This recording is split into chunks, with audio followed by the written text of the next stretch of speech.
காரைக்கால் மாங்கனி திருவிழாவின் போது சிறப்பாக பணியாற்றிய 300க்கும் மேற்பட்ட போலீசாருக்கு டிஐஜி சத்யசுந்தரம் கரிவிருந்து அளித்தார்.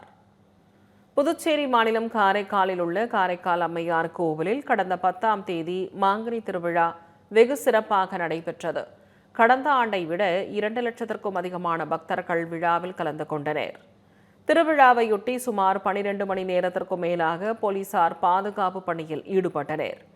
இந்த நிலையில் மாங்கனி திருவிழாவின் போது சிறப்பாக பணியாற்றிய 300க்கும் மேற்பட்ட போலீசாருக்கு டிஐஜி சத்யசுந்தரம் கரிவிருந்து வழங்கி சிறப்பித்தார்.